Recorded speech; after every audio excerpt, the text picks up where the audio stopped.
প্ৰথমে মন কৰক এইটো গছৰ কুণ্ডালৈ ৰাতিটোৰ ভিতৰতে ডাউনটাউনৰ গুৱাহাটীৰ ডাউনটাউনৰ GS ৰোডৰ কাষৰ এইজোপা গছ কাটি পেলোৱা হ'ল। কেৱল এইজোপা গছ নহয়, ডাউনটাউনৰ GS ৰোডৰ কাষত থকা প্ৰায় 20ডালৰো অধিক গছ ৰাতিটোৰ ভিতৰতে কাটি পেলোৱা হ'ল। যি সময়ত অসম চৰকাৰে অমৃত বৃক্ষ অভিযান ৰূপায়ণ কৰিছে, কোটি কোটি টকা খৰচ কৰি লাখ লাখ গছ ৰোপণ কৰি বিশ্ব অভিলেখ গঢ়িবলৈ তেওঁলোকে আগবাঢ়িছে বা বিশ্ব অভিলেখ গঢ়িছে, সেই সময়ত কিন্তু গুৱাহাটীৰ ডাউনটাউনৰ GS ৰোডৰ কাষত একেলগে থকা ডাঙৰ ডাঙৰ প্ৰায় 20জোপাতকৈও অধিক মূল্যৱান গছ কাটি পেলোৱা হ'ল। কিয় কাটি পেলোৱা হ'ল সেয়া ডাঙৰ কথা নহয়, কিন্তু আটাইতকৈ ডাঙৰ কথাটো এইটোহে যে এই GS ৰোডৰ কাষত থকা এই 20জোপাতকৈ অধিক গছ বিভিন্ন চৰাই চিৰিকটিৰ বাসস্থান আছিল। ইয়াৰ কাষত দোকান দিয়া বা অন্যান্য পথচাৰীৰ বাবে জিৰণিৰ ব্যৱস্থা কৰিছিল এই কেইজোপা গছে, কিন্তু নিশাটোৰ ভিতৰতে এই সমুদায় গছ কাটি পেলোৱা হ'ল। আমি দেখুৱাম, এজোপা এজোপাকৈ দেখুৱাই যাম কি ধৰণে ইয়াত গছ কাটি তহিলং কৰা হ'ল। আমি দেখুৱাইছোঁ এজোপা, আন এজোপা গছ, এইজোপা গছ কাটি পেলোৱা হ'ল, আন এজোপা দেখুৱাম। দেখা পাব এইজোপা গছৰ পুলি আছিল, এই পুলিটো কাটি পেলোৱা হ'ল।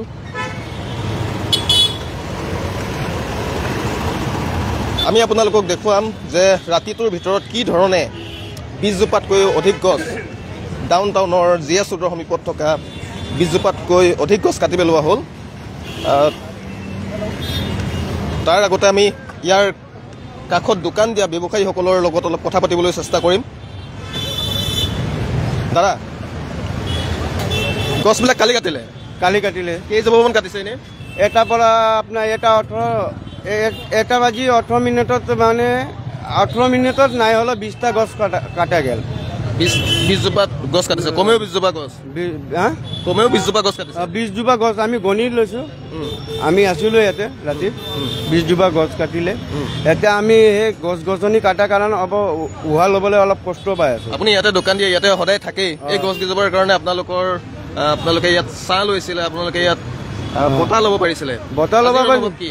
আজি অনুভৱটো বহুত বেয়া, গৰমো পাই আছোঁ আৰু উহা ল'বলৈ অলপ কষ্ট পাই আছোঁ। মানে স্বাভাৱিকভাৱে থাকিব পৰা নাই? নাই, উশাহ নিশাহতে অলপ মই কষ্ট পাই আছোঁ, বেলেগত নাজানো, কিন্তু আমি যোনটো ফ্ৰেছ বতাহ যোনটো পাইছিলোঁ সেইটো পোৱা নাই। মই ইয়ালৈ আহোঁ দেখোঁ যে এই গছ গছনিবিলাকত চৰাই চিৰিকটিও যথেষ্ট আগতে ইয়াত আশ্ৰয় লৈছিলে, এতিয়া আশ্ৰয় বাঁহো আছিল, চৰাইকেইটা গছত বাঁহো আছিল কেইটামান, সেইকেইটা নোহোৱা হ'ল। কিয় কাটিলে গম পাই নেকি? কিবা কৈছিল নেকি যে কিয় কটা হৈছে গছগিলা কাটা বুলি? কি উৰণীয়া ব্ৰিজ বনাবলৈ হ'লেও ইমান জাগাটো নালাগে একচুৱেলি। আৰু এই ব্ৰিজটো যদি বনাই আছে, সেইটো ব্ৰিজ যদি লগাই নিদিয়া হয় তেতিয়া একে কাহানী হ'ব, আকৌ জামটোৱে থাকি যাব। আৰু তলৰখিনি পাৰ্কিং যদি নাপায় তেতিয়া মানুহটো ৰাস্তাতে গাড়ী ৰাখিব, আল্টিমেটলি আকৌ জাম হ'ব। সেই ব্ৰিজ আৰু সেই 6 মাইলৰ ব্ৰিজ দুইটাই মাজত যদি আকৌ নামিখিনি আকৌ উঠিব লগা হয়, একে হ'ব। যদি এই আমাৰ দিছপুৰৰ যোনটো ব্ৰিজ আৰু 6 মাইলৰ ব্ৰিজ একে লগাই দিয়া যায় তেতিয়াহে ভাল হ'ব। আমাৰ লুম্বিনী মটৰীয়া মানুহ যিখিনি আছে এই তলৰ পৰা ওলাই যাব পাৰে, আৰু লুম্বিনী গাঁও মানুহ আপোনাৰ ইয়াৰ পৰা তলৰ পৰা ওলাই যাব পাৰে, তেতিয়া যাম নালাগে। যদি আকৌ এনেকুৱা ব্ৰিজ আকৌ উঠাই নমাই যদি বনোৱা হয়, সেইটো ব্ৰিজ একে স্বাভাৱিকভাৱে একে বেয়াই হ'ব, ভাল নহয়। আগত যেনেকুৱা পৰিস্থিতি হৈছিল চেম পৰিস্থিতি এতিয়াও হ'ব, আগতেও হ'ব। হয়, আমি হিচাপ কৰিম যে কেইজোপা গছ প্ৰকৃততে কটা হ'ল। ইতিমধ্যে 4জোপা গছ দেখাইছোঁ, আন এটা গছৰ সৰু গছৰ এটা পুলি আছিল। এইফালে এইজোপা কাটিছিল 5 নম্বৰ জোপা, আৰু দেখুৱাম, আগলৈ দেখুৱাম। আমি নিজেই হিচাপ কৰিম যে কেইজোপা গছ ৰাতিটোৰ ভিতৰত কাটি পেলোৱা হ'ল। আন এজোপা দেখাইছোঁ, বিশাল গছ। এইজোপা সৰু গছ নাছিল, এজোপা বৃহৎ ডাঙৰ গছ আছিল, কিন্তু এই গছজোপাও কাটি পেলোৱা হ'ল বিগত নিশাটোত।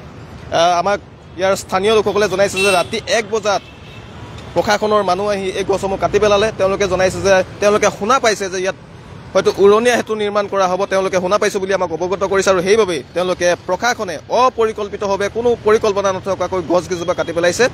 ইয়াৰ স্থানীয় লোকে জনাইছে যে এই গছকেইজোপা কটাৰ ফলত যে যান জঁট প্ৰতিৰোধৰ বাবে কিবা লাভ হ'ব বুলি তেওঁলোকে নাভাবে। এইজোপা 6 নম্বৰ জোপা গছ দেখালোঁ আৰু দেখুৱাম আমি আপোনালোকক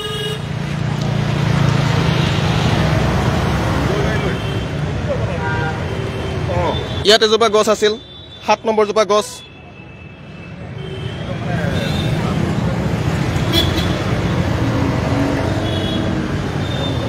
এয়া 8 নম্বৰ জোপা গছ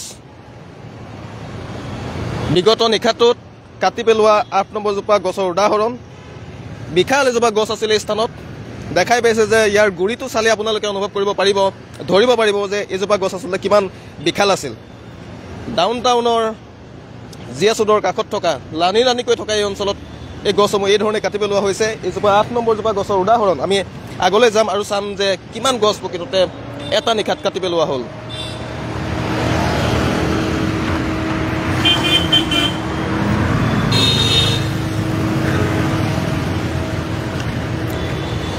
এয়া 9 নম্বৰ জোপা গছ নিশাটোৰ ভিতৰত কাটি থৈ যোৱা 9 নম্বৰ জোপা গছ এয়া 10 নম্বৰ জোপা ওচৰতে আছে 11 নম্বৰ জোপা গছ এয়া হৈছে 11 নম্বৰ জোপা একেলগতে আছে এয়া 12 নম্বৰ যোৱা নিশাটোত প্ৰশাসনে কাটি তহিলং কৰা গছৰ যি উদাহৰণ এইটোত আন এটা গুৰি দেখাইছোঁ আন এজোপা গছৰ 12 নম্বৰ জোপা গছৰ এয়া উদাহৰণ হয়তো আগলৈ আৰু ওলাব আমি আগলৈ চাম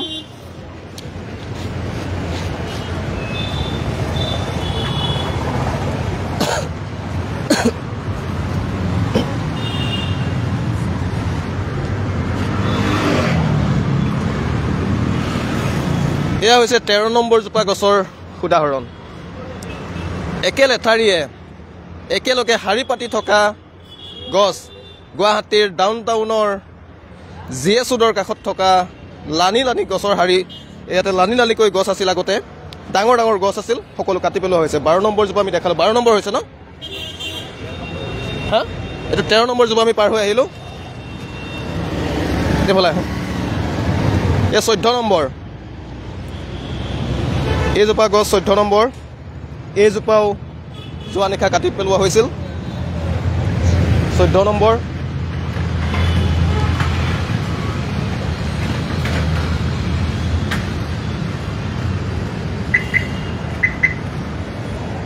15 নম্বৰ বিশাল গছ ডাঙৰ গছ আছিল দেখাত গম পায় 15 নম্বৰ 16 নম্বৰ আন এজোপা গছ দেখালোঁ 17 নম্বৰ এতিয়ালৈকে আমি মাত্ৰ এটা চাইডে চাইছোঁ এটা চাইডে আমি 17 নম্বৰলৈকে পাইছোঁ 17 জোপা গছ কটাৰ তথ্য আমি আপোনালোকক দেখাই আছোঁ এয়া 18 নম্বৰ জোপা গছ কটাৰ উদাহৰণ 18 জোপা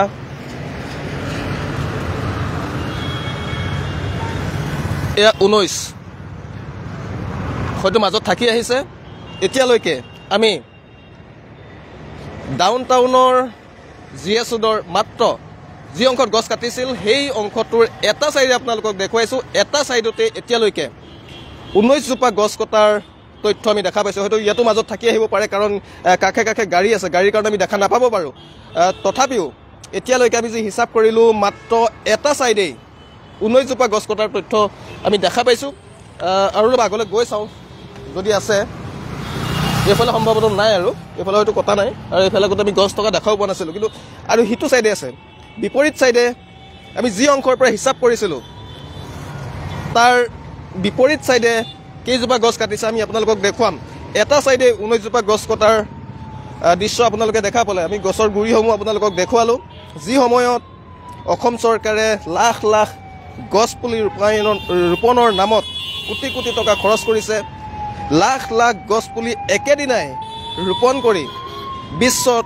অভিলেখ কৰিছে গ্ৰীনিজ বুকত নাম লিখিবলৈ সক্ষম হৈছে সেইসমূহ গছ এতিয়া কি ধৰণে আছে সেয়া পাছৰ কথা কিন্তু সেই বিশ্ব অভিলেখ গঢ়াৰ অভিযানত ৰাজকোষৰ কোটি কোটি টকা খৰচ কৰা হৈছিল সেইসমূহ গছ এতিয়া ঠিকে আছে নে সেইসমূহ গছ মৰি গৈছে চোৱা চিতাৰ অভাৱত সেয়া অন্য এক প্ৰসংগ কিন্তু সঁচাকৈও যদি চৰকাৰে যদি বৃক্ষৰোপণৰ নামত সঁচাকৈয়ে যদি সদিচ্ছা দেখুৱাইছে তেন্তে এইসমূহ দৃশ্য কি সেয়া আটাইতকৈ ডাঙৰ প্ৰশ্ন। কাৰণ ডাউন টাউনৰ মাত্ৰ এটা অঞ্চলত থকা লানি লানি গছ এটা নিশাতেই প্ৰশাসনে আহি কাটি থৈ গ'ল। আপোনালোকে চাওক কিমান ডাঙৰ ডাঙৰ গছ আছিল, চৰাই চিৰিকটিৰ বাসস্থান আছিল। ইয়াৰ কাষৰীয়া মানুহৰ বাবে, পথচাৰীৰ বাবে, ইয়াৰ কাষৰ ব্যৱসায়ীসকলৰ বাবে ছাঁৰ ব্যৱস্থা কৰিছিল এইসমূহ গছে। কিন্তু তাৰপিছত এই ধৰণেই প্ৰশাসনে আহি নিশাটোৰ ভিতৰতে এইসমূহ গছ কাটি থৈ গ'ল। আমি এতিয়ালৈকে 19জোপা গছ পালোঁ।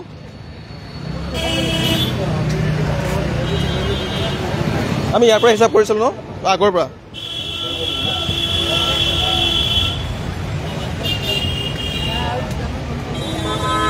আমি এই স্থানৰ পৰা আমি হিচাপ আৰম্ভ কৰিছিলোঁ। সেইজোপা গছৰ পৰা এইফালে কেইজোপা গছ কাটিলে আমি এতিয়া হিচাপ কৰিম। যিহেতু 19জোপা গছৰ হিচাপ আমি আপোনালোকক দেখুৱাইছোৱেই। আন এজোপা গছ দেখাইছোঁ, 20 নম্বৰ জোপা। 20 নম্বৰ জোপা গছ যি যোৱা নিশাটোত কাটি যোৱা হ'ল। 20 নম্বৰ জোপা দেখুৱালোঁ। এইফালেও হয়তো গছ আছিল, হয়তো খুব থাকিব লাগে, কাৰণ গছ কটাৰ আন এজোপা গছ বৃহৎ আকাৰৰ গছ দেখা পাইছে। সেয়া হৈছে 21 নম্বৰ জোপা গছৰ উদাহৰণ। আমি সেই গছজোপাৰ ওচৰলৈ গৈ আপোনালোকক দেখুৱাম যে কি বিশাল আয়তনৰ গছ আছিল। আপোনালোকে গুৰিটো চালেই বুজিব পাৰিব। গুৱাহাটীৰ ৰাজপথৰ কাষত এজোপা এজোপা কম ডাঙৰ গছ নহয়, বৃহৎ ডাঙৰ গছ এজোপা। যি সময়ত উৎকট গৰমে মহানগৰত আচলতে বিগত সময়ছোৱাত সন্ত্ৰাস চলাইছে বুলি ক'ব লাগিব। উৎকট গৰমত মানুহ বাহিৰলৈ ওলাব নোৱাৰে। সেই সময়ত এই ধৰণৰ গছবিলাকে পশু পক্ষীৰ উপৰিও কিন্তু সাধাৰণ মানুহকো, ৰাইজকো, বাহিৰলৈ ওলাই অহা ৰাইজক সকাহ দিছিল এইসমূহ গছে। এইসমূহ গছ নাথাকিলে পৰৱৰ্তী সময়ত গুৱাহাটীৰ যি উত্তাপ, যি বৰ্ধিত উত্তাপ, সেই সমস্যা কি ধৰণে অধিক হৈ পৰিব সেয়া কিন্তু অনুমান কৰিবলৈ কঠিন। কাৰণ আমি 21 নম্বৰ জোপা গছ দেখাইছোঁ একে স্থানৰ। এতিয়ালৈকে আমি আৰু কেইজোপামান গছ দেখুৱাম।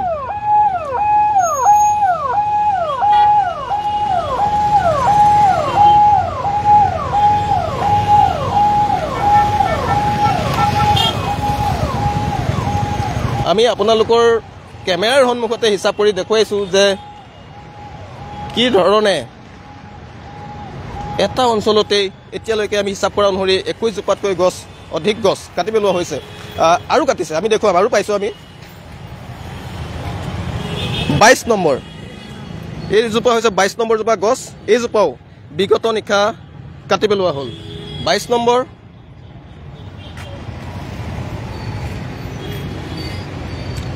সেই তাত গছ আছিল নেকি বাৰু? এজোপা উঘালিছে চাগে ন? 23 নম্বৰ। হয়, এজোপা আছিলে 23 নম্বৰ। 24 নম্বৰ। 24 নম্বৰ জোপা গছ।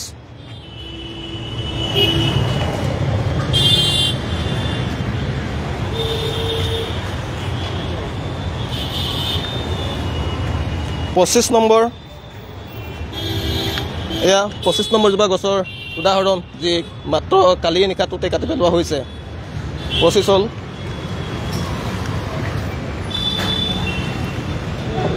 এইজোপা হৈছে 26 নম্বৰ জোপা গছ। 26 নম্বৰ জোপা গছৰ উদাহৰণ দিলোঁ। কি সমস্যা, আটাইতকৈ ডাঙৰ কথা যে এইজোপা গছ ৰাজপথৰ মাজত নাছিল, ৰাজপথৰ কাষত আছিল। পদপথৰ আৰু ৰাজপথৰ মাজত থকা এজোপা গছ আছিল। এইজোপা গছ কি কাৰণত কাটি পেলোৱা হ'ল বা এই গছজোপাৰ পৰা কি সমস্যাৰ সৃষ্টি হৈছিল সেইটো আচলতে এটা ৰহস্যৰ বিষয়।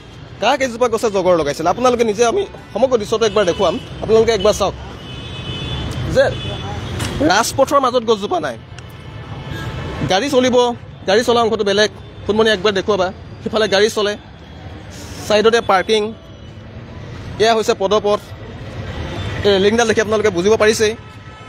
তাৰপিছত এইজোপা গছে আচলতে কি সমস্যাৰ সৃষ্টি কৰিছিল সেইটো আটাইতকৈ নুবুজা হাতৰ এটা। আমি ২৬ নম্বৰজোপা গছ দেখালোঁ আৰু আগলৈ হয়তো ওলাব। দাদা আগলৈও কাটিছিলে নেকি গছ? আৰু কাটিছে ন?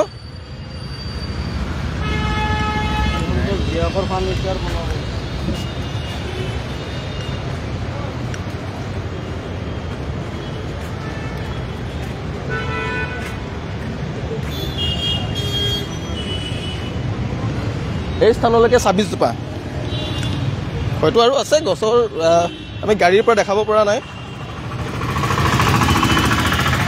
কিন্তু আপোনালোকে ভালকৈ যদি দৃশ্যটো মন কৰে, ভালদৰে মন কৰি দেখা পাব, গাড়ী চলি আছে। এয়া চাওক, ৰাজপথ ক'লৈকে আছে। ৰাজপথৰ এইটো এটা সীমা, ছাইডত পাৰ্কিং হয় আৰু তাৰ কাষত থকা গছ, ৰাজপথৰ মাজত থকা গছ নহয়। এইকেইজোপা গছে যে কিবা অসুবিধাৰ সৃষ্টি কৰিব সেয়া কোনো ধৰণে আপুনি দেখিলেই গম পাব যে কোনো ধৰণৰ সমস্যাৰ সৃষ্টি কৰাৰ সম্ভাৱনাই নাই। তেনেস্থলত ৰাজপথৰ কাষত থকা, পদপথৰ কাষত থকা এইসমূহ বিশাল বিশাল গছ, যিয়ে উৎকট গৰমত ৰাইজক ছাঁ দিছিল, যিয়ে বহু পশু পক্ষীক আশ্ৰয় দিছিল, যিয়ে পৰিৱেশলৈ, যি পৰিৱেশ তন্ত্ৰলৈ এটা অৱদান আগবঢ়াই আহিছিল, সেইসমূহ গছ কাৰ স্বাৰ্থত কিয় কাটি পেলোৱা হ'ল সেয়া ডাঙৰ কথা। চৰকাৰে অমৃত বৃক্ষ অভিযান ৰূপায়ণ কৰিছে, গছপুলি ৰোপণ কৰি লাখ লাখ গছপুলি ৰোপণৰ নামত বিশ্ব অভিলেখ কৰিছে। কোটি কোটি টকা খৰচ কৰা হৈছে। কিমান ব্যক্তিগত নাৰ্চাৰীৰ গছপুলি যোগানৰ নামত কোটি কোটি টকা আবণ্টন দিয়া হ'ল, কোটি কোটি টকা মোকলাই দিয়া হ'ল, তাৰ তথ্য ওলাই পৰিছে। আমি সিমানখিনি বিতৰ্কলৈ নাযাওঁ। আমি ধৰিয়েই ল'লোঁ যে অসম চৰকাৰৰ সঁচাকৈয়ে বৃক্ষৰোপণৰ প্ৰতি, পৰিৱেশৰ প্ৰতি সঁচাকৈ সদিচ্ছা আছে, বৃক্ষৰোপণৰ প্ৰতি সঁচাকৈ সদিচ্ছা আছে বুলি আমি ধৰি লৈছোঁ। আমি ধৰি লৈছোঁ যে প্ৰকৃতি পৰিৱেশৰ প্ৰতি চৰকাৰ সচেতন, আমি ধৰি লৈছোঁ। কিন্তু তাৰ পিছত এইসমূহ দৃশ্যই আচলতে কি বুজাইছে? এই যে গুৱাহাটীৰ ডাউন টাউনৰ GS ৰোডৰ কাষত থকা এলানি গছ, আমি হিচাপ কৰি ২৬ জোপাতকৈ অধিক গছ দেখা পালোঁ, কাটি পেলোৱা হ'ল। কিয় কাটি পেলোৱা হ'ল? চৰকাৰে যদি সঁচাকৈ যদি বৃক্ষৰোপণ কৰিব বিচাৰে, তেন্তে হ'লে এইসমূহ গছ কিয় কাটি পেলোৱা হ'ল? সেয়া আটাইতকৈ ডাঙৰ প্ৰশ্ন। চৰকাৰে নতুনকৈ গছপুলি ৰোপণ কৰিছে, তাৰ কাৰণে কোটি কোটি টকা খৰচ কৰিছে, কিন্তু এই যে কোটি কোটি টকা খৰচ কৰি গছপুলি ৰোপণ কৰি আছে, তাৰ মাজতে আকৌ যিসমূহ গছ বৰ্তমান আছে সেইসমূহ গছ কিয় কাটি পেলোৱা হৈছে, সেই আটাইতকৈ ডাঙৰ কথা। দাদা আপুনিতো ইয়ালৈ আহিয়ে থাকে, আগতে ঢেৰ গছ আছিলে, এতিয়া কেনেকুৱা লাগিছে কাটি পেলোৱাৰ পিছত? কি বেয়া লাগি আছে আৰু ইয়াতে মানে আপোনালোকে ৰখিব নোৱাৰে। আপোনালোকে ইয়াতে চাহ লয়, মই দেখা পাওঁ। এই গছকেইজোপা কাষতে ৰখি থাকে, ইয়াত যিহেতু খাদ্য ৰেডি হোৱালৈকে ইয়াত চাহ পায়। এতিয়া বাৰু সেই সুবিধা নাই নাই আৰু ইয়াতে মই ৰেষ্ট কৰিব নোৱাৰো না, আৰু মনটো বেয়া লাগে ন? লাগি আছে। মই ইয়াতে জাষ্ট এতিয়া আহিলো, দেখি কেনে মোৰ মনটো এনেই বেয়া হৈ গৈছে। দাদা অকণমান মাত দিবচোন। আপোনালোকে হয়তো এই স্থানলৈ আহিয়ে থাকে, আগতে গছবিলাক আছিল, আজি নাই, কেনেকুৱা লাগিছে? মানে পৰিৱেশটো ভাল আছিল, গছবিলাক থাকোঁতে মানে ঠাণ্ডা পৰিছিল জেগাটো। এতিয়া মানে এনেকুৱা নহয় আৰু, গৰমটো বেছি আহিছে এতিয়া। মানে এনে গছডাল থাকিলে কিন্তু গুৱাহাটীত আগতকৈ গৰমটো বাঢ়িছে। হয়তো হয়, এতিয়া গছ লগাব লাগে, কিন্তু গছবিলাক কাটি আহি আছে। এতিয়া এইটো গছজোপা বেলেগ জেগাত উঠাই লৈ পেলাই বেলেগ জেগাত দিব পাৰিছিল, সেইটো পাৰিলে হয়, তেতিয়া সুবিধা হয় ন। আৰু ইয়াততো গছকেইজোপাই কিবা অসুবিধাৰ সৃষ্টি কৰিছিল নেকি? একো কৰা নাছিল ন, মানুহৰ ভালেই হৈছিল। চব মানুহবিলাক আহি পেলাই এতিয়া ছায়াত ৰখিছিল। মানুহবিলাক মানে গৰম হ'লে, বেছি গৰম উঠিলে মানে ইয়াতে ৰখিলে অলপমান ঠাণ্ডাটো বাঢ়ে। চব জেগাতো এচি লগাব নোৱাৰে, এচিটো সেই নহয় ন, এইটো বেয়া হ'ল। এতিয়া একো নাই, কাটিছে, একো কথা নাই, আৰু লগালেই হ'ল গছবিলাক। আধাত কাটি হৈ যাব নালাগে ন। এতিয়া আমাৰ কোনোবা এটা হেৰি লগাই দিছে বুলিহে পটককৈ চাওকচোন আপুনি নিজে, তাত কোনোবাই খুন্দা মাৰক ৰাতি, এতিয়াতো দিনত ইমান দিন, ৰাতি হ'লে কোনোবাই খুন্দা মাৰক, পটককৈ দেখি নাথাকে ন। এইটো পটককৈ কাটি চাটি ভালকৈ হেৰি কৰক, এতিয়া কমপ্লিট কৰি থৈ যাওক বস্তুটো ন, আধা কৰিব নালাগে। মানে কি চিষ্টেমবোৰ এনেকুৱা কৰিব লাগে, মানে গছ যদি আপুনি 3ডাল গছ লগাইছে, 2ডাল উঠাইছে, 2ডাল লগাব লাগে, তেনেকুৱা কথা। ইয়াত এতিয়া ডাইৰেক্ট অনলি গছটো মানে উঠাই আছে আৰু আমি হিচাপ কৰিলোঁ ২৬ জোপাতকৈ গছ একেলগে কাটি পেলোৱা হয়। এই এনভাইৰমেণ্টটো গৰম হৈ যায় আৰু তেনেকুৱা কথা। আপুনি নিজে চাওক, এতিয়া আমাৰ কোনোবা এজনে এইটো লগাই দিছে, হয়, ৰাতি আপুনি দেখি পাব, নহ'লে কৰিছে যেতিয়া এটলিষ্ট ছেফটি এটা প্ৰিকশ্যন কৰি পেলাই কৰক না, যাতে কামটো কৰে তেতিয়া সেইটোৱে। ঠিক আছে, ধন্যবাদ আপোনালোকক। এয়া আছিলে এই স্থানলৈ কৰ্মসূত্ৰে বা বিভিন্ন কাৰণত অহা লোকৰ মন্তব্য। আমি আৰু অন্যান্য লোকৰ পৰা মতামত গ্ৰহণ কৰিবলৈ চেষ্টা কৰিম, জনাম তেওঁলোকে কি ভাবে। দাদা কওকচোন, আপুনিতো ইয়ালৈ আহিয়ে থাকে? হয়, আহি থাকোঁ সদায়। এই যে গছবিলাক আছিলে, আপোনালোকৰ কি সমস্যাৰ সৃষ্টি কৰিছিলে গছবিলাকে? কিবা সমস্যাৰ সৃষ্টি কৰিছিলে নেকি? ইয়াত গছ আছিল, ভাল আছিল। মই ইয়াত আহোঁ, গছবিলাক ছায়া দিয়ে মোক, মই ইয়াত গৈ আৰাম পাওঁ। এতিয়াতো আৰাম নাই, ৰ'দ আহিবলৈ বৰষুণ আহিবলৈ ক'ত যাম? হয়, আগতে আপোনালোকৰ সুবিধা হৈছিল এইটো স্থানত গছবিলাক থকাৰ কাৰণে, এতিয়া কাটি পেলালে, এতিয়া ছাঁ ল'বলৈও জেগা নাই, মানুহ ক'ত ছাঁ ল'ব এতিয়া? বহিবলৈ একো জেগা নাই। সোণমণি অলপ আগলৈ আহিবা। আমি আন এজন ব্যক্তিৰ লগত কথা পাতিম। ইয়াৰ অসংখ্য ব্যক্তিৰ লগত আমি ইতিমধ্যে কথা পাতিছোঁ। আমি শেষৰজন ব্যক্তিৰ লগত কথা পাতিম যিয়ে এই অঞ্চলটোত থাকে, আমি প্ৰায় দেখা পাওঁ। দাদা, আপোনাক মই প্ৰায় এই স্থানত দেখোঁ, আপুনি ইয়াতে থাকে। আপোনাৰ তেখেত শাৰীৰিকভাৱে বিশেষভাৱে সক্ষম ব্যক্তি, তেখেতক আমি ডাউন টাউনৰ এইটো স্থানত দেখা পাওঁ। দাদা, ইয়াতেতো আগতে বহুত গছ আছিলে, বহুত গছ চব কাটি পেলালে। চব কাটি পেলালে, এতিয়া মানুহবিলাক কিমান প্ৰব্লেম হৈ। আপুনিতো আগতে এইবিলাক গছৰ তলতে ছাঁ লয়? মই গাছৰ তলতে আছোঁ। গছৰ তলতে আপুনি আশ্ৰয় লৈ আছিল, ছাঁ পায়। এতিয়া কেনেকুৱা লাগিছে আজি? মানে কিবা গৰম উঠা নাই নে বেছি এই স্থানত? আজি এতিয়া এনে বহুত বেয়া লাগব আৰু মানুহবিলাক থাৰ বহুত প্ৰব্লেম হৈ আছে। মানুহবিলাক কেনেকৈ থাকব এতিয়া? এনে মানুহ ৰপ্পা লগা জেগাই নাই, গাছডালে নাই, কেনেকৈ থাকব মানুহ? এইটো বহুত বেয়া লাগছে। কিয় কাটি পেলালে গম পায় নেকি? এইটো মোটামুটি গম পোৱা নাই মই, কেনে কিয় কাটিলে এতিয়া এনে মই ক'ব নোৱাৰোঁ আৰু। হয়, ঠিক আছে। আমি এজন ব্যক্তিক দেখালোঁ যে তেওঁ শাৰীৰিকভাৱে বিশেষভাৱে অক্ষম ব্যক্তি। তেখেতে ডাউন টাউনৰ এই অঞ্চলটোতেই 2-1 টকা দান বৰঙণি বা ভিক্ষা লৈ চলি থাকে, কাৰণ তেখেতে কৰ্ম কৰিব নোৱাৰে। কিন্তু তেখেতে ডাউন টাউনৰ এইকেইজোপা গছৰ তলতে সদায় আশ্ৰয় লয়, এইকেইজোপা গছৰ তলতেই তেওঁ বহি থাকে, ছাঁ লয়। আৰু আজি গছ কেইজোপা কাটি দিয়াৰ পিছত তেওঁ আচলতে কি অনুভৱ কৰিছে তেওঁৰ পৰা আমি মন্তব্য ল'লোঁ।